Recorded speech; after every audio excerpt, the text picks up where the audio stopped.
Hello friends, ನಾನಿವತ್ತು ನಿಮಗೆ ಲೌಕಿ ಅಥವಾ ಸೋರೆಕಾಯಿಂದ ಒಂದು ರೆಸಿಪಿಯನ್ನು ಮಾಡಿ ತೋರಿಸ್ತಾ ಇದ್ದೀನಿ. ಬಂದು ಯಾವ ರೀತಿಯಾಗಿ ಮಾಡೋಣ ಅಂತ ಹೇಳ್ಕೊಡ್ತೀನಿ. ಮೊದಲಿಗೆ ಇಲ್ಲಿ ನಾನು ಕರಿಬೇವನ್ನು ಸಣ್ಣದಾಗಿ ಕಟ್ ಮಾಡಿಕೊಂಡು, ಹಾಗೆ ಇಲ್ಲಿ 2ರಿಂದ 3 ಹಸಿಮೆಣಸಿನಕಾಯಿನ ಸಣ್ಣದಾಗಿ ಕಟ್ ಮಾಡಿಕೊಂಡು, ಈರುಳ್ಳಿಯನ್ನು ಸಹ ಕಟ್ ಮಾಡ್ಕೊತಾ ಇದ್ದೀನಿ. ಹಾಗೆ ಸೋರೆಕಾಯಿ ಮತ್ತು ಕ್ಯಾರೆಟನ್ನು ಸಿಪ್ಪೆಯನ್ನು ತೆಗೆದು ತುರಿದಿಟ್ಕೊಂಡೆ. ಈಗ ಒಂದು ಬೌಲ್ ಅಕ್ಕಿ ಹಿಟ್ಟು, ಒಂದು ಬೌಲು ಜೋಳದ ಹಿಟ್ಟು, ಒಂದು ಅರ್ಧ ಬೌಲ್ ಗೋಧಿ ಹಿಟ್ಟು, ಹಾಗೆ ಒಂದು ಬೌಲು ಓಟ್ಸ್ ಪೌಡರ್ ಅನ್ನ ಹಾಕೊಂಡಿದ್ದೀನಿ. ಈಗ ಎಲ್ಲವನ್ನು ಒಮ್ಮೆ ಚೆನ್ನಾಗಿ ಮಿಕ್ಸ್ ಮಾಡ್ಕೊತಾ ಇದ್ದೀನಿ. ಇದು ಹೆಲ್ತಿ ಕೂಡ ಹಾಗೂ ನಿಮಗೆ ಟೇಸ್ಟಿ ಕೂಡ ಅನಿಸುತ್ತೆ. ನಂತರ ಈಗ ಹಚ್ಚಿಟ್ಕೊಂಡಿರುವಂತಹ ಕರಿಬೇವಿನ ಸೊಪ್ಪು, ಈರುಳ್ಳಿ ಮತ್ತು ತುರ್ಕೊಂಡಿರುವಂತಹ ಸೋರೆಕಾಯಿ ಮತ್ತು ಕ್ಯಾರೆಟ್ ತುರಿಯನ್ನು ಇದರಲ್ಲಿ ಹಾಕ್ತಾ ಇದ್ದೀನಿ. ಈಗ ಎಲ್ಲವನ್ನು ಒಮ್ಮೆ ಚೆನ್ನಾಗಿ ಮಿಕ್ಸ್ ಮಾಡ್ಕೊಳ್ಳೋಣ. ಯಾಕೆಂದರೆ ಇದರಲ್ಲಿ ಸ್ವಲ್ಪ ನೀರಿನ ಅಂಶ ಇರೋದ್ರಿಂದ ಸ್ವಲ್ಪ ಹೊತ್ತು ಚೆನ್ನಾಗಿ ಮಿಕ್ಸ್ ಮಾಡ್ಕೊಳ್ಳೋಣ. ಇನ್ನು ನಮ್ಮ ಚಾನಲ್ನ ಯಾರೇ ಸಬ್ಸ್ಕ್ರೈಬ್ ಮಾಡಿಲ್ಲ ದಯವಿಟ್ಟು ಮಾಡ್ಕೊಳ್ಳಿ, ನಮಗೆ ಸಪೋರ್ಟ್ ಮಾಡಿ. ಈಗ ಇದಕ್ಕೆ 1 ಸ್ಪೂನ್ ಅಷ್ಟು ಜೀರಿಗೆ ಪುಡಿನ ಹಾಕ್ತಾ ಇದ್ದೀನಿ. ಹಾಗೆ ರುಚಿಗೆ ತಕ್ಕಷ್ಟು ಉಪ್ಪನ್ನು ಹಾಕ್ತಾ ಇದ್ದೀನಿ. ಈಗಾಗಲೇ ನಾನು ಒಂದು ಬೌಲಲ್ಲಿ ಒಗ್ಗರಣೆ ಮಾಡ್ಕೊಂಡಿದ್ದೆ. ಸಾಸಿವೆ, ಹಸಿಮೆಣಸಿನಕಾಯಿ, ಕಡಲೆಬೇಳೆನ ಹಾಕಿ ಅದನ್ನು ಇದರಲ್ಲಿ ಹಾಕ್ತಾ ಇದ್ದೀನಿ. ಹಸಿಮೆಣಸಿನಕಾಯಿನ ಯಾಕೆ ಒಗ್ಗರಣೆ ಮಾಡಿಕೊಂಡೆ ಅಂದರೆ ನಿಮ್ಗೆ ಖಾರ ಎಲ್ಲ ಅದರಲ್ಲಿ ಫ್ರೈ ಆಗೋಗ್ಬಿಡುತ್ತಲ್ವಾ, ನಿಮಗೆ ಬಾಯಿ ತಿನ್ನುವಾಗ ಟೇಸ್ಟಿ ಅನಿಸುತ್ತೆ. ಸೊ ಹಾಗಾಗಿ ಅದನ್ನು ಒಗ್ಗರಣೆ ಮಾಡಿ ಹಾಕಿದ್ದೀನಿ. ಮತ್ತು ಕಡಲೆಬೇಳೆನೂ ಸಹ ಕರಮ್ ಅಂತ ನಿಮಗೆ ಬಾಯಿ ಟೇಸ್ಟಿ ಸಿಗುತ್ತೆ. ಸೊ ಹಾಗಾಗಿ ಕಟುಮ್ ಅಂತಿರುತ್ತೆ. ನಂತರ ಈಗ ಸ್ವಲ್ಪನೇ ನೀರು ಹಾಕ್ಕೊಂಡು ಮಿಕ್ಸ್ ಮಾಡ್ಕೊಳ್ಳಿ. ಒಂದೇ ಸರಿ ಜಾಸ್ತಿ ನೀರನ್ನು ಮಿಕ್ಸ್ ಮಾಡಬೇಡಿ, ಸ್ವಲ್ಪನೇ ನೀರನ್ನು ಮಿಕ್ಸ್ ಮಾಡ್ಕೊತ ಗಟ್ಟಿಗೆ ಚಪಾತಿ ಹಿಟ್ಟಿನ ಅದಕ್ಕೆ ಕಲಿಸ್ಕೋಬೇಕಾಗುತ್ತೆ.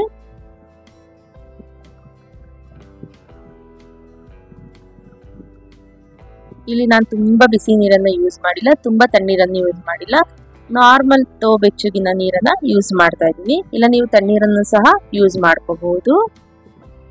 ಇಲ್ಲಿ ನಿಮಗೆ ಬಿಸಿ ನೀರನ್ನು ಯೂಸ್ ಮಾಡಬೇಕು ಅನ್ನೋ ಅವಶ್ಯಕತೆ ಇಲ್ಲ. ಈಗ ನೋಡಿ, ಇದು ಚಪಾತಿ ಹಿಟ್ಟಿನ ಅದಕ್ಕೆ ಈ ರೀತಿಯಾಗಿ ಚೆನ್ನಾಗಿ ಕಲಿಸ್ಕೋಬೇಕು. ನನಗೆ ಇದಕ್ಕೆ 1 ಲೋಟ ನೀರಷ್ಟೇ ಸಾಕಾಯಿತು.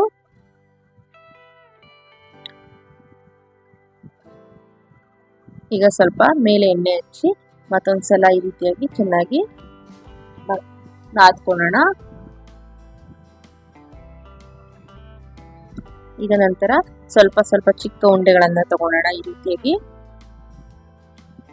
ನಾನೀಗ ಮಾಡಿರುವಂಥ ಹಿಟ್ಟಲ್ಲಿ ಒಂದು 6ರಿಂದ 7 ರೊಟ್ಟಿಗಳ ಆಗುತ್ತೆ, ಮೀಡಿಯಂ ಸೈಜಿಂದು. ಈಗ ಬಟರ್ ಪೇಪರ್ಗೆ ಸ್ವಲ್ಪ ಎಣ್ಣೆಯನ್ನು ಹಚ್ಚಿ ನಾನು ಮಾಡಿರುವಂಥ ಉಂಡೆನ ಈ ರೀತಿಯಾಗಿ ಅದರಲ್ಲಿ ಇಟ್ಟು ನೋಡಿ, ಈ ರೀತಿಯಾಗಿ ಕೈಯಲ್ಲೇ ತಟ್ಟುತ್ತಾ ಇದ್ದೀನಿ. ಇದು ಒಂದ್ಸರಿ ಮಾಡ್ಕೊತೀನಿ, ತುಂಬಾನೇ ಚೆನ್ನಾಗಿರುತ್ತೆ, ತುಂಬಾನೇ ಟೇಸ್ಟಿಯಾಗಿರುತ್ತೆ. ನಿಮ್ಗೆ ಇದರಲ್ಲಿ ನೀವು ಸೋರೆಕಾಯಿನ ತುರಿದು ಹಾಕಿದ್ದೀರಾ ಅಂತ ಸಹ ಯಾರಿಗೂ ಗೊತ್ತಾಗಲ್ಲ, ಅಷ್ಟು ಚೆನ್ನಾಗಿರುತ್ತೆ. ನೀವು ಇದೇ ರೀತಿಯಾಗಿ ಇದರಲ್ಲಿ ಮೂಲಂಗಿಯನ್ನ ತುರಿದು ಸಹ ಮಾಡ್ಕೋಬಹುದು,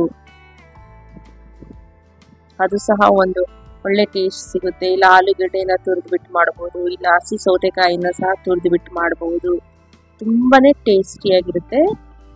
ಒಮ್ಮೆ ಟ್ರೈ ಮಾಡಿ ನೋಡಿ. ಈ ರೀತಿಯಾಗಿ ವೆಜಿಟೇಬಲ್ಸ್ನೆಲ್ಲ ಹಾಕಿಲ್ಲ, ಇಲ್ಲ ವೆಜಿಟೇಬಲ್ಸ್ನು ಸಹ ಈ ರೀತಿಯಾಗಿ ತುರಿದ್ಬಿಟ್ಟು ಮಾಡ್ಬೋದು, ಇನ್ನೂ ಸಹ ಬಹಳ ಹೆಲ್ತಿಯಾಗಿರುತ್ತಲ್ವಾ.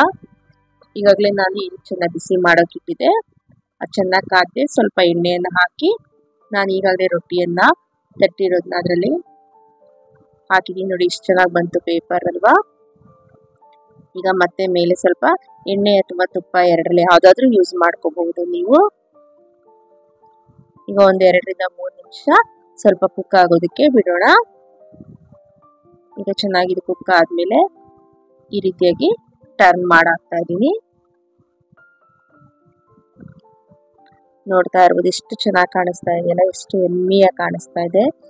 ಟೇಸ್ಟ್ ಸಹ ಅಷ್ಟೇ ಸೂಪರ್ ಆಗಿರುತ್ತೆ. ಯಾಕಂದರೆ ಇದರಲ್ಲಿ ಓಟ್ಸ್ ಹಾಕಿದ್ದೀವಿ, ಜೋಳದ ಹಿಟ್ಟು ಹಾಕಿರೋದ್ರಿಂದ ಮತ್ತು ಗೋಧಿ ಹಿಟ್ಟು ಯೂಸ್ ಮಾಡಿರೋದ್ರಿಂದ ಬಹಳನೇ ಹೆಲ್ತಿ, ಒಳ್ಳೆಯದು. ಹಾಗೆ ಫೈಬರ್ ಕಂಟೆಂಟು ತುಂಬಾನೇ ಇದೆ. ಈ ರೀತಿಯಾಗಿ ನೀವು ಮನೆ ಮಂದಿ ಎಲ್ಲ ಮಾಡ್ಕೊತೀನಿ, ಹೆಲ್ತಿಗೂ ಸಹ ಒಳ್ಳೆಯದು, ಹೌದಲ್ವಾ.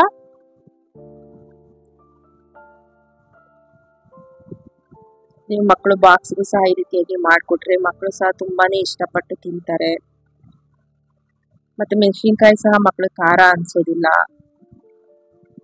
ಸೊ ಈ ರೀತಿಯಾಗಿ ಸೋರೆಕಾಯಿ ರೊಟ್ಟಿಯನ್ನು ಮಾಡಿದೆ. ಈ ವಿಡಿಯೋ ನಿಮಗೆ ಇಷ್ಟ ಆಗಿದೆ ಅಂತ ಅನ್ಕೊಂತೀನಿ. ಬಹಳನೇ ಟೇಸ್ಟಿಯಾಗಿದೆ. ಒಮ್ಮೆ ಟ್ರೈ ಮಾಡಿ ನೋಡಿ. ಇಷ್ಟ ಆದರೆ ಕಮೆಂಟ್ ಮೂಲಕ ತಿಳಿಸಿ.